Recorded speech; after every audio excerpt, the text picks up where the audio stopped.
Hundreds of eager runners hitting the pavement before the break of dawn. This is the 445 Run Club, where runners set off at 5 a.m. for a 40-minute run before returning back here at the Akaranga Yacht Club. The Auckland event's one of more than 10 held every Friday morning in locations across New Zealand, Australia, the UK and even New York City. I started probably August last year, and for me it's just like being around this environment of people is just a really great start to the day. So it's kind of been a new thing for me, but I've met so many new people, new friends through the running communities and all the different running groups that you can be a part of. It's a massive thing. It's like a virus, actually. I always consider running is like a virus. You spread it and there you go, you start sending it, and then your community start growing. The popular run club's just one of many that's seen a recent boom in numbers. Around last August, I'd say we really saw quite a bit of growth. There'd be like 40 to 50 people showing up each week. And then from October, it really boomed. We've had mornings where there's been like over 300 people showing up. And it's not just these weekly get-togethers expanding, with record numbers of Kiwis flocking to race events up and down the country. The Oakland Waterfront Half Marathon attracted 3,500 participants this year, just 300 short of its most ever.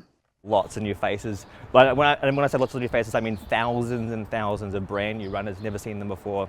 It is cool, it's trendy to do a half, I think. It's the new marathon, right? In New Zealand, it's really the new cool thing to do, and it's much more accessible for a lot of people as well. A smaller investment of time, which means you can have more fun, more community, and then still get something really cool at the end of it. Big-name sports retailers like Riel Sport have meanwhile seen a significant increase in sales of running shoes over the past 12 months. More customers are also snatching up gear such as hydration belts and packs.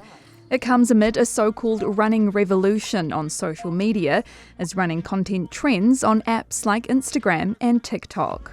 Social media is very, very important, especially with the community that run clubs are building. I watch everybody at events nowadays getting very involved with taking the photos and the videos and the telling stories.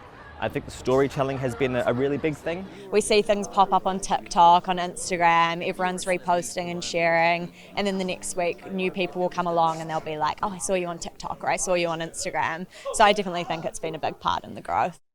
Meanwhile, there's calls for those new to running to be aware of injuries.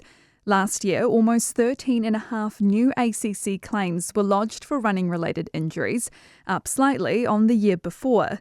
January and February of this year saw just over 2,500 new claims lodged. In some years, there's close to 14,000, or there are over 14,000 running-related injuries. In others, it's around 13,000, and it kind of goes up, down, up, down. The most I've seen so far is ankles and knees.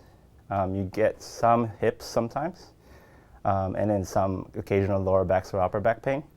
But a lot of the times it's usually soft tissue injuries from knees and ankles.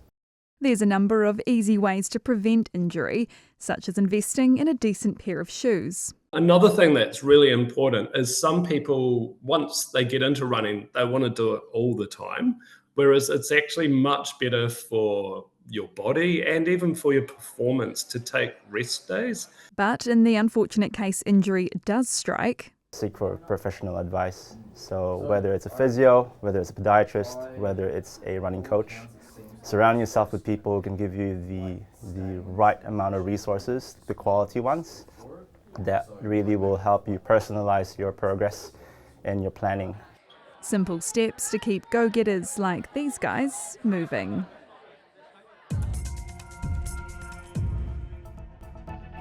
Thanks for checking out our YouTube channel. To stay up to date with all the latest news from the New Zealand Herald, click the subscribe button below or check out one of the videos here, and head over to nzherald.co.nz for more details on these stories and more.